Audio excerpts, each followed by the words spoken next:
And thank you for joining us here on PM Express. In the last few weeks, the focus has been on illegal mining, and it is for a good reason. As I'll begin to show you very soon, we are not only at the crisis point, it is an existential threat. And the evidence shows it is getting worse. And so tonight, the one man with the power to fix it is John Dramani Mahama. We've heard his position on a few of the issues around illegal mining. And so we took a time here with my colleagues who produce PM Express to say, let's track the issue with Galamsey over the last 8 months around the president's sole mandate, which is really to ensure our collective safety. And so we're going to be looking at John Mahama's fight against illegal mining, basically. The good, we'll look at the bad, and we'll look at the ugly. Let's start with the good. So there are a few things he's done that he points to, which, if you assess, are good steps. But the question to ask is, are these enough, considering where we are? So what are the good steps that John Mahama has taken as far as this is concerned?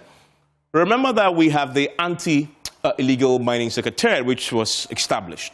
You must say, though, that all governments over the last, 10, 15 years have had one form of a secretariat or the other to try and deal with illegal mining. He had it at the time when he was president, between 2013 to 2016. He had a form of this. Nana Akufo-Addo also had his own interministerial committee. That's where Frimpong Boateng was the chair. And now we have John Mahama also putting in place his own anti-illegal mining secretariat to deal with this particular problem. So this is one good step he's taking. A lot of the presidents before him and after him tried to do something about this with the same structure. Then you have the 9 red zone areas that, of course, forest reserves that were reclaimed that they told us about. The Lands and Natural Resources Minister told us about this. And so this, again, is good. And Erastus Taridonko, one point, followed the team that was doing this, confirmed some of the red zone and indeed been reclaimed, taken back from the legal miners. Although, yes, down the line, Erastus again showed us that some of the areas that good work had been done and reclaimed, the illegal miners were going back in there. So, but at least when you start to look at the effort there with the 9 red zone forest reserves that they took back from the legal mining, that for us is one of the good things that had happened. The police took a lot of credit for this, but you can credit to JM too. Why? Because the interior minister obviously is the final authority on the chain of command. It goes to the president ultimately. So when they reassigned the police commanders in districts where we have illegal mining happening, it was a good one. It was one of those steps that we have not seen in the mix of tools you can deploy to fight illegal mining. Because the police officers who are in the districts should know what is happening there. It is an illegality. So if it's happening under your watch, you have no business being there. And so when the IGP took this step, it was a good thing. And here on PM Express, we spoke to the Deputy Interior Minister, who told us that he has a full backing and had been discussed with the government, and they endorsed it. So this is a good step. And of course, we have the 985 river guards that the government also introduced, and they were put out there, they were trained, they were equipped to go out there and deal with mining on river bodies. So again, it was a good step. And a few additional ones, responsible cooperative mining that was launched. And this one is the one that broke our hearts, our collective hearts as citizens. Why? Because it was the event that was about to see the launch of this cooperative mining initiative that saw that helicopter crash that claimed 8 lives. So this, again, was a good step. It has been launched. Some work is happening there. We need an update on its effectiveness, but it was a step in the right direction. So another good there. And the NDC officials, who then were referred to EOCO, the Economics and Organized Crimes Office, by the Attorney General, 2 of them in particular, the national organizer, Joseph Yamin, and Abanga, who happens to be a vice chairman of the party. Now, why is this important? It's pretty rare to have a government take sad action against its own people. And these were not just ordinary party members. It was the national organizer, and there was a vice chairman that the Attorney General had to refer to IOCO for investigation. So that step alone is something, is a good step. But you must ask the question, though, since that referral to IOCO, what has happened?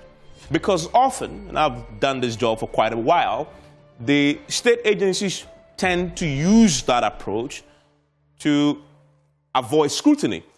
Anytime you ask them, they say, well, it's under investigations, and nothing happens until the government exits or another government takes over, and then it's reopened, and then something else happens, and then you begin to see that after the referral, nothing happened. But at least the fact that they even took the step, and if you read the statement that the Attorney General issued in referring them to the IOCO, it was instructive in there. It talks about the fact that the accusations against those two individuals, some of them had been corroborated by media reports. So there was some bit of evidence there that really gave the Attorney General the impetus to refer them to IOCO for investigations. What we need is an update on that investigation. And of course, people like Kanachigbe had said, don't just refer them, we want to see action, because in other cases where people have been referred to IOCO arrest them. They interrogate them.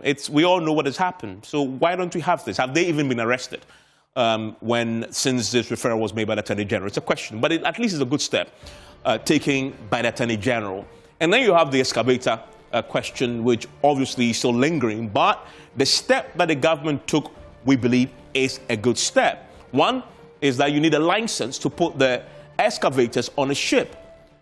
Before you even dream of moving them on the oceans to Ghana, you must have a license. So don't think about buying the excavators and for it to get to the port here before you think about getting the certificate to cleared. You need that certification before you put it on the ship heading for Ghana.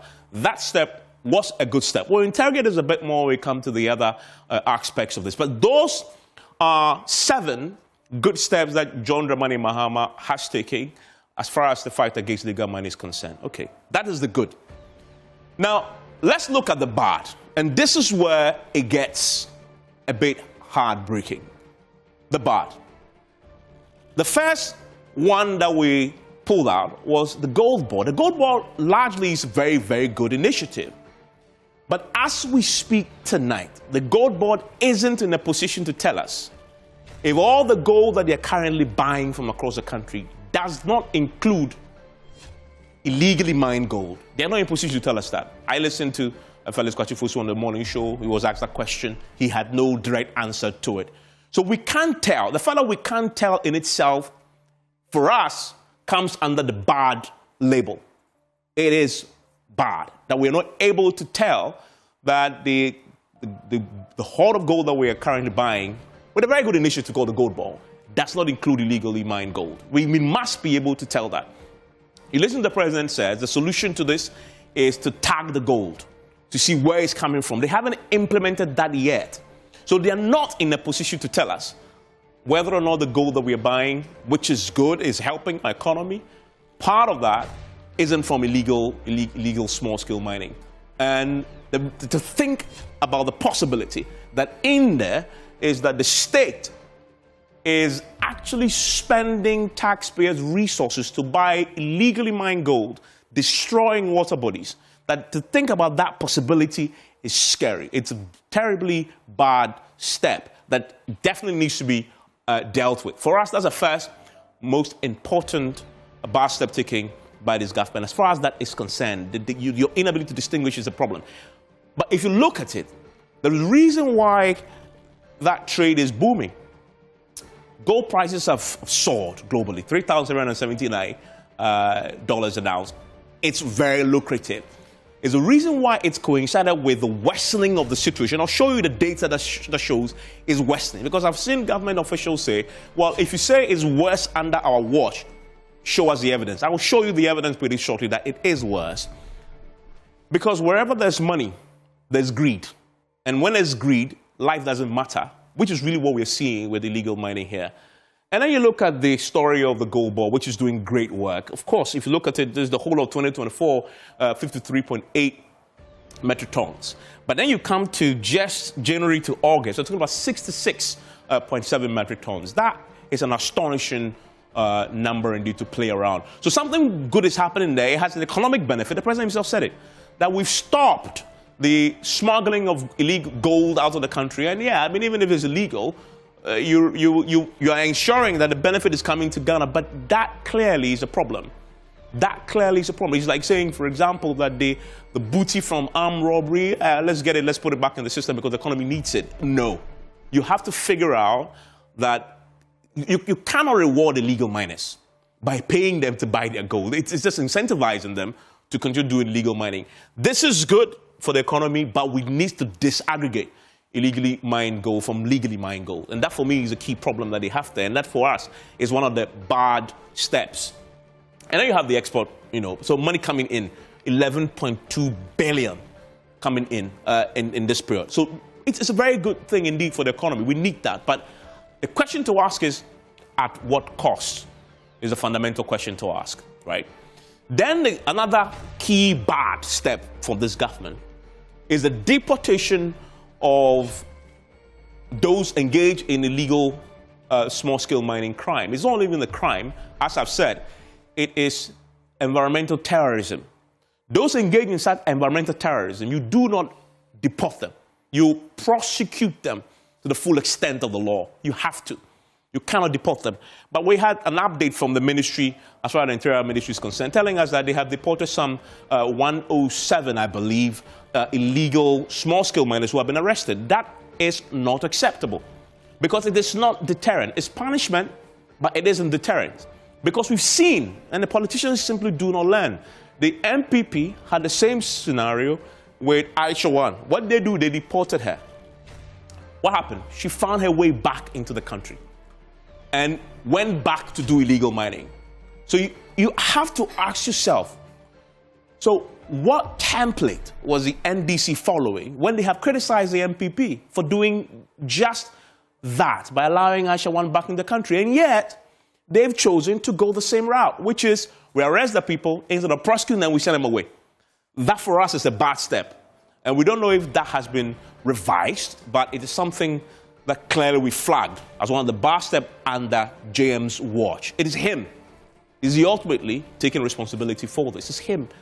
This must stop. And clearly, you just have to look at the NPP's case and not repeat it, considering the mandate the NDC has after the 2024 elections. You cannot repeat the same mistakes that eventually led to this overwhelming margin of victory that was handed to the NDC.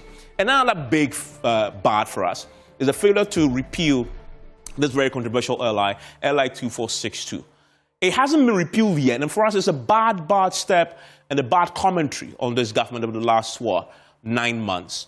Why is this important? Because John Mahama himself was clear that if it is not done, that is, if the repeal hasn't happened, when we come, we will repeal the LI. He was clear he will do so. Yeah, you can say, well, they've come, they have not, he's not finished his term, and so he will still repeal. But no, that is not an acceptable argument. Because he has an overwhelming mandate in Parliament. Overwhelming. And they've had 86 sittings to fix the problem, to repeal it. And still, it hasn't happened. You have to call it out. Considering the mandate, to whom much is given, much is expected. If you have a supermajority for the first time in our democratic history, you can do a lot of good. And one of the goods you can do by just flipping your finger, taking to Parliament, 21 sittings is repealed, is what you said you would do with this ally. So for the fact that you've had 86 sittings, you can pack so many 21 sittings into this. You could have done this several times over and it hasn't happened. We call it out as one of the bad steps that has been taken as far as this government is concerned. And then you have the fourth one, which is the failure to enforce the permits for excavator importation. And I said it was one of the good steps, remember when I started, that they even dreamt and imposed this particular policy? But it is the implementation. John Mahama himself admitted that the directive was not followed because the idea was that you do not put the excavator on a ship unless you have the permit. But as you said, people were putting the excavators on the ships and shipping them to Ghana when they didn't have the permit. The permit is not what you get when you get to the port of Ghana. It's what you get before you ship it from wherever origin it is. And that, for me, is another bad one we flagged. Bad step that you implement you put in place a very effective measure, which we had flagged as a very good step, and yet you don't enforce it, according to John Mahama himself. Right? So that's another one. Now let's go to the ugly. And this is really where it gets devastating, because the evidence is overwhelming. We've looked at the good, we look at the bad. Let's look at the ugly when it comes to JM's fight against illegal mining. The first one for me is the ultimate measure of success or failure when it comes to the fight against illegal mining is turbidity levels. And you measure turbidity with NTU, that unit is very important, right? And if you look at the turbidity levels as we speak right now, it is heartbreaking indeed. And this for me tells a story in simple terms. In a central region, which I believe it is the epicenter of the Galamsey impact, on August 31st, 2024, the Ghana Water Company issued a statement. And this was a time when John Dramani Mahama was campaigning to be president. So he was an opposition leader. At the time when he was an opposition leader in August last year, August 31st, when the Ghana Water Company issued a statement, the water bodies in the central region, one of them had a turbidity level of 14,000 NTU. And at the time, they had issued a statement because it was alarming. We had not seen that level of turbidity before. And it was threatening the functioning of the waterworks, the treatment plants there. And so they issued a statement, and it really sparked a nationwide outrage. I did this on the show, and it sparked the outrage. We had UTAC joining, we had the Coalition Against Illegal Mining joining. Everybody joined at the time, because to see that something that should be in single digits, worst case scenario 500 NTU, had risen to 14,000 NTU on the average, was unheard of. But guess what? As we speak, as of 9th of September, go to the central region, another river body that feeds the people there is now recording turbidity levels of 94,800 NTU. I mean, the evidence is just so overwhelming that something drastic must happen. And this will link to the point about declaration of emergency. When the president says it's not necessary yet, the data is here to show you that when in opposition, when he was campaigning to lead this country, we have a river body that was 14,000 NTU, and that sparked outrage, protest. Under his watch, in 9 months or less, we have one body, same region, that is 94,800 NTU. And let me show you the evidence. So we've spent some time in the central region over the last week looking at the evidence, examining the impact, talking to people, because we want to understand. We can't sit in the cry and tell the Galamsey story. That is the Erastus effect. So we sent a team there again to go and find the evidence, and they came back with this. So the 94,800 I talked about is for the Ayengsu River. And the Ayengsu River is a very important one that serves the Kwenyako Headworks. And this is the document that the Ghana Water Company uses to record the turbidity levels. Focus here, 94,800. And this is as of September 6, 2 weeks ago. 6 September 2025, 94,800 NTU. While in opposition, it was one of the river bodies, not the same one. It was 14,000, right? We're talking about this. And by the way, I want to show you, I was using 14,000 for another river body in the same central region. This is at a time when it used to be just single digits. In fact, it used to be double digits in terms of NTU. One of my colleagues, part of the investigative team that went to the ground, recorded the Ghana Water Company officer who was showing us their log. Watch what she told us. Turbidity. So back then, we record color 450, 400, and the turbidity was around 33. Yeah. That is some on average. 20 years. On on average. You can see we even get 25 for turbidity, 31, 32. Which was fine. Which was fine. That one, the system was working well with it. You can see. 26. So when it gets to like 65, 60, when you record getting to 100, then you start panicking. Yes, like, oh, what is going on? Maximally, you can see the 50s, 60s. Now what is happening? You can see 18, 19, 21. So now currently what is happening? You can see raw water. We recorded 8. At times you could get to even 5. Wow. For turbidity. And color, you can see 100. And then now we are recording color over 300,000. This is on the 6th of September. On the 6th of September, yeah. So the turbidity, they recorded 94,800. And the normal should be around what? You can see, like 50. Yes, like 50. So even if it has gone so bad, like 500, it's even too much for the system. But now 94,800. Then the color 105,000.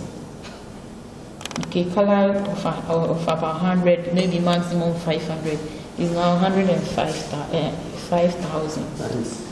Okay, so you can see it was written there are no flock formation, therefore no supernatant for analysis. What does it mean? After the dosages the person added, after performing the test, it didn't coagulate. It didn't coagulate. The water was so bad, so it couldn't coagulate. So after even leaving it to settle, it didn't settle. So they couldn't get even the supernatant to even record. When I saw this, I just said, wow. I mean, it leaves you speechless to listen to that Ghana Water officer there just walk us through the evidence. He says, even at the time when it reached 100 NTU, they panicked. And that they can even work with 500. And there was a time when it was 30, 60 NTU. As we speak, after the time my crew visited, and it showed the time and the date, on the 6th of September, they recorded 94,800 NTU. That headworks has now been shut down. It's been shut down. That entire body is just gone, it's dead, can't be treated. That is what we are talking about. That is just pure evidence there for you. And this is not the only place the problem hit hard. The team also visited the Setre Himan headworks. And it was fascinating. Watch the video on your screen, and I'll explain to you what is happening. What you see there are officers. This is the intake. This is where the water now enters the treatment plant for it to begin, for the Ghana Water Company to begin treating it. It's so silted with mud that the Ghana Water Company have to hire these boys to use shovel to excavate and to remove the silt. Because if they don't do what you're doing, water will not enter into the plant for treatment. Just watch it. That is where we are as a country tonight.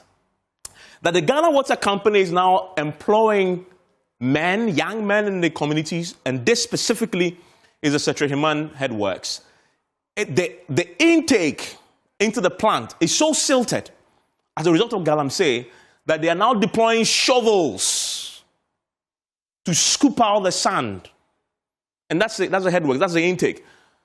So that the water now can just enter the plant for it to be treated. That is the story of illegal mining. That's it. Young men there. You see them there. They're using shovel. That's the intake. That's where the water simply enters the plant for treatment. They have to use shovel, scoop out. Because if they don't, you're not getting water to drink. The water ain't coming in because of illegal mining. So basically, the evidence is there, overwhelming. And as far as the headworks I talked about in Kwenyanko, which has been talked about quite often, the minister, the Central Regional Minister, told me on Newsnight when this happened, the night the president addressed the media, I spoke to him.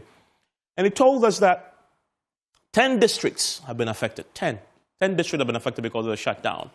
And there's something that he said that was fascinating. He says he needs the state of emergency because he's the chair of the Security Council there. He needs that so that it will help him fight the Galamsey menace more effectively, more efficiently. I asked him that question. He said he will back it because of what we've seen there. This is Central Regional Minister. Because of the videos I showed, he's seen it. He was there. And he's so heartbroken. He needs to fight this. He needs a state of emergency. He backed it. The man on the ground backed it. And if you look at the average water quality index, the dip is quite significant indeed. So that's the story. And this links to the subject of whether or not to declare a state of emergency. Having showed you this evidence, you have to come to the conclusion that something must change about the fight. We can't be doing the same things and expect different results. We cannot. Yes, there have been some good done in the last 9 months, as I've shown, but the evidence is overwhelming. The Central Regional Minister, whose jurisdiction is bearing the brunt, says, I need a state of emergency to fight it. But the president says he's reluctant. He told us that himself. He says, I have been reluctant to implement a state of emergency. How can you be reluctant to implement something when your own minister on the ground says, I need that to fight, to win, empower me, give me the state of emergency? The president says, I'm reluctant. But the president's reason for being reluctant is that he says, we have not exhausted the powers we have. I have without a state of emergency. So he believes, we have to exhaust the other measures. But everything has been tried. Try something new. He says also that he doesn't believe that it's necessary at this stage. You can't say that when we've seen the evidence that they showed you. Right? His own people, in fact, the Environmental Authority boss, Dr. Kluche, Professor Kluche, also says the right thing to do, one time he says, state of emergency, we need it. So that clearly is one of the ugly bits. Another ugly bit for me and for the team is the withdrawal of the IGP's men who were there out there fighting Galamsey and doing the job on the ground. The president gave us a reason the last time. He said one of the reasons why they put them off is that we called off the task force because they were not coordinating with NIMOS, so they can't tell who is licensed or not. I mean, this is difficult to accept because it's very simple. The matter of license or unlicensed is a matter of fact because the Minerals Commission is a repository of data of who has been licensed or not. All you needed to do if you had really had this concern was to say, Minerals Commission CEO, hand the list of those who have been licensed to the police team. So when they go, they check, show me your documents. If not, crack down. But you do not withdraw them. You do not withdraw them. But he did. And he says the reason that they can't tell the difference. But that is not a problem because we have a state institution that should have the record. So give it to them so they can go and find the people. So that they are not worrying those who are legally mining. So that clear withdrawal in no universe should be part of a decision, if indeed the reason is they can't tell. So that, again, is an ugly bit. But the problem the president has is that he's created a challenge for himself. Because at the time, remember, part of the reason why we're having a Galamsey challenge is the politics of it, partisan politics. NPP did it, NDC did it. One time he was campaigning in the 2020 elections, before the 2020 elections, he had said that he would give amnesty to those arrested in Galamsey operations right across the country. And last year, when doing a campaign, I asked Josba Mukhtar, the president stand by it. He says, yes, the president stands by it. But he's created this problem because once you've set this, the time you were an opposition leader, if you come into power, how can you crack down on these same Galamseyers who, when he had campaigned before to say you grant them amnesty? That is a problem that the president had created for himself, unfortunately. But he has a different mandate now. He has nothing to worry about because he's just unprecedented mandate. People just want action on the matter. Another ugly bit is, for me, the evidence of the devastation when it comes to health. We've seen the report that was released recently about the metal pollutants in the food and water. It's killing people. And the reason why this is a bother, because you have lead, you have mercury, you have arsenic, all in dangerous levels in the food you eat. And my favorite foods are a part of the list. There's fish, there's contomere, and I love it because it's healthy. But we're now being told that the contomere we eat is so much poisoned because of illegal mining that if you eat that, it's a death sentence almost. Because over time, it builds up, it causes that. You may find the damage done later on, and you have to trace it back. Professor Sampany and co. have already documented this. Tomato, pepper, tubers, mango, coconut, all of them now have become victims, if you like, of illegal mining. And we are all victims of this. This is data, this is research that has just been released. You cannot dispute the impact of this. And I need to end on this note, because this one is the one that broke all our hearts. And the president was right that they were on their way, the 8 gallant men who died on the helicopter. They were on their way to fight illegal mining. Why? Because they were going to launch an initiative that was supposed to be one of the next, and I mentioned as one of the good steps, right? The launch of that was a good step. And they were on their way to launch it, to deal with illegal mining, and they died. At the time when they died, there were a few people who said that it was going to be the galvanizing force so that their death will not be in vain, and that the ultimate tribute to them is to win the war against illegal mining. There are many who said that. But as we have now seen, we've buried them. Tragically as it is, we haven't moved. Nothing has really changed. So you also ask the question, so are we going to look on for their death, the sacrifice they make, to be in vain? Because if you win the war, he who's very close to the president, and I want to cite something that the Interior Minister told us on Super Morning Show. He says he actually, Omanibama told the president in one of their meetings that he put his job on the line, that he will fight the illegal mining and he will win, and that if he fails, he's ready to resign, to leave the job. He should be sacked or he will resign. That is the Interior Minister himself, who sits in cabinet, who make the point in one of the meetings with the president. He made that pledge to the president. So what ultimate tribute can you pay to him than win the war that he was fighting, that unfortunately claimed his life?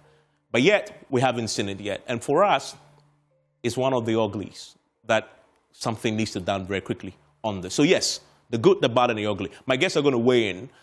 Where we are on this subject is a national crisis, and that picture on your background is the latest shot from the central region, the epicenter of all this. My guests weighing in after this. Stay with me.